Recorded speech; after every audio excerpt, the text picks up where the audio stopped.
We are Clark and Joyce Lassie, global goers, called by Jesus and sent by New Heights Church to the north part of Uganda, an area of that country that has been devastated for decades by war, disease, and poverty.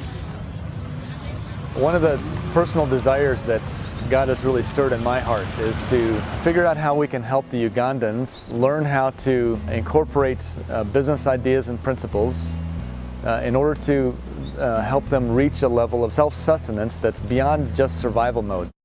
Joyce has been working with some of the prostitute women that we've gotten to know over the last several months. And we've begun to realize that if we could provide an opportunity for them to be a part of a business that would begin to generate enough income for them that we could maybe free some of them from the context of prostitution in which they find themselves and which they so desperately want to escape from. 50 to 80% of the population of our area in northern Uganda are unemployed. 80 to 90% are not able to read or write proficiently in any language. Furthermore, because of the rampant poverty that afflicts this part of the country and because of the relatively high cost of the traditional Ugandan educational system, most of the population of northern Uganda will never have the opportunity to progress and further their formal education to any higher level, much less to any degree. Women are by far less likely than men to further their education, and women who have been forced into prostitution by their circumstances are the least likely of the female part of the population to do so. So it was abundantly logical to us that vocational training would be the fastest way to help these women find their way out of the deep ditches of illiteracy and poverty they find themselves stuck in. So we began to search for the right place to start. God faithfully led us and provided the resources for a piece of property consisting of about 11 acres, nestled along a small tributary to the mighty Nile River, and about a 20-minute walk from the town center where these women live and work in the prostitution trade. The property was well suited to the vision he was birthing in our hearts, but it was completely undeveloped. So once the property was purchased, the task of developing it got quickly underway. But the process was painfully slow by our Western standards. First, we needed to make a way onto the property. This became a great picture of what a vocational training ministry would be for these women. Their way out, their exodus from the economic, cultural, and spiritual strongholds that were keeping them in bondage. While the 75-yard driveway was being developed entirely with hose, shovels, and wheelbarrows, a borehole was being drilled, again manually, with a method we had learned in South Texas. After 8 days of intense work, the drilling team reached 45 feet, and the borehole began producing water. The water it produces is now of drinkable quality, and as such is quite useful to the nearby community as well. Following the borehole, an experimental fish pond was dug, which happened to be over an artesian spring, which produces menial use water at the phenomenal rate of more than a gallon every 15 seconds. In order to make the most effective use of these two sources of water which God has provided for us, we'd like to construct 2 elevated water storage tanks on different parts of the property. One tower would make menial use water available for such applications as irrigation. The other would store potable water.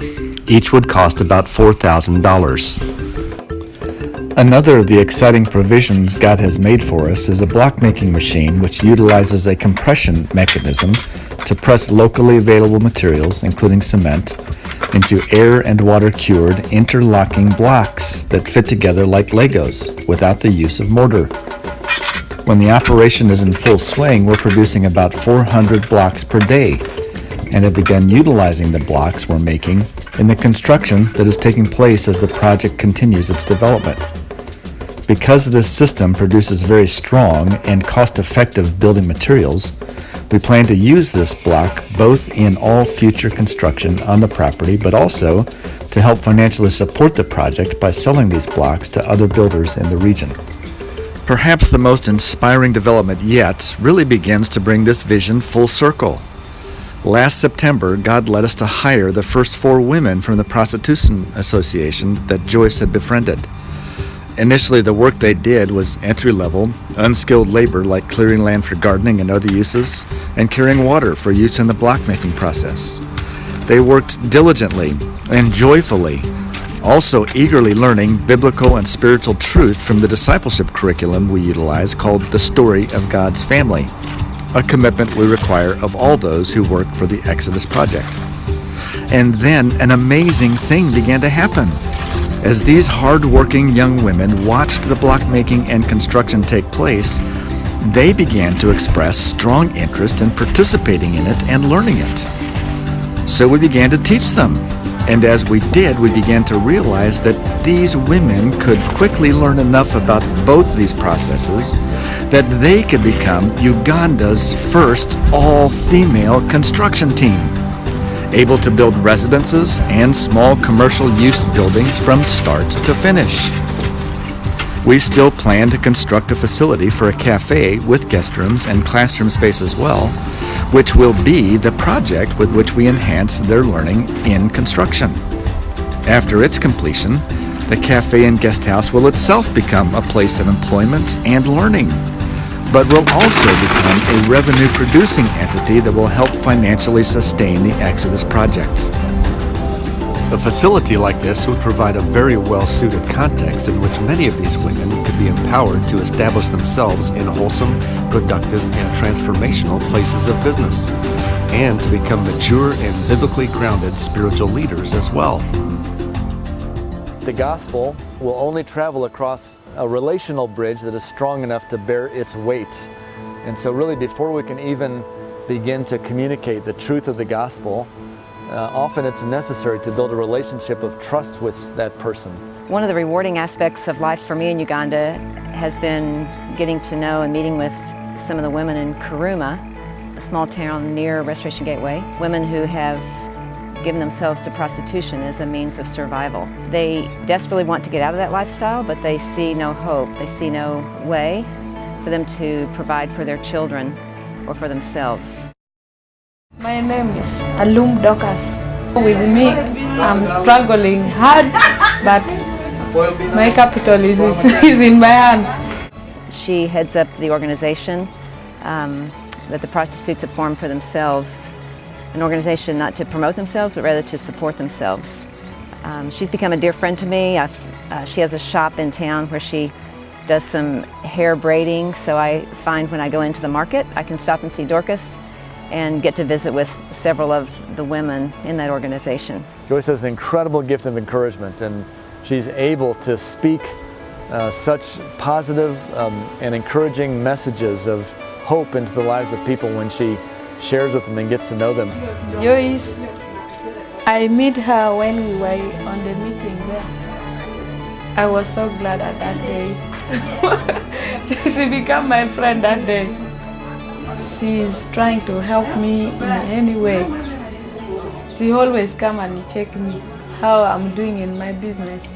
Through the help of a recent team that was there, we were able to teach them to make headbands, which they were able to sell for a small profit to generate a little income for themselves. And a dream we have is to someday open a restaurant to employ some of the women, to equip them with other means that they would no longer have to live the lifestyle that they so desperately want to dislodge from.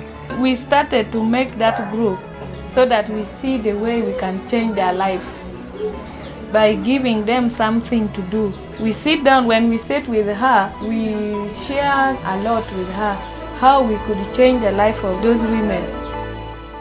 On our first day back in Uganda in early September, we began our trek into the heart of the capital city, Kampala, for the usual errands that are necessary upon re-entry here, exchanging money, a little shopping, and hopefully some internet time. We hadn't driven more than 150 yards out of our hotel gate when our car ended up stuck in this 2-foot deep roadside drainage ditch. With 2 wheels suspended in the filthy water, there was no way we'd be able to drive ourselves out of it. A crowd of Ugandans quickly formed around the car. Needless to say, we were more than a little alarmed, but one of the men purported to be an off-duty police officer and showed me what appeared to be an authentic police identification card. He agreed to stand with Joyce and our luggage near where the car was stuck while I tried to organize some men into a group effort to get the car out. All our efforts fell short, as you can see, but before too long, a truck with a lift crane mounted on its bed stopped, and its driver offered his assistance. With that help, we were able to get the car out of the ditch and back on the road. We couldn't have done it on our own. We needed the help of a whole cast of characters, including the watchful presence of a sincere off-duty police officer. As we contemplated this frustrating start to our first day back in Uganda, the Spirit prompted us to see the whole experience as a powerful object lesson, reminding us of why we are working in this country in the first place. To be a part of a whole cast of characters God is using to help at least some of the many people here who are stuck in their own ditches and are unable, on their own, with their own very limited resources, to climb their way out. We're thrilled by and immensely grateful for the help all of you so faithfully offer to be a part of the team of people God continues to mobilize to bring the good news of the way out, the Exodus, which He has provided for the people of North Uganda through the substitutionary death of His firstborn Son and our oldest brother, Jesus. You're the God of this city. You're the King of these people. You're the Lord of this nation.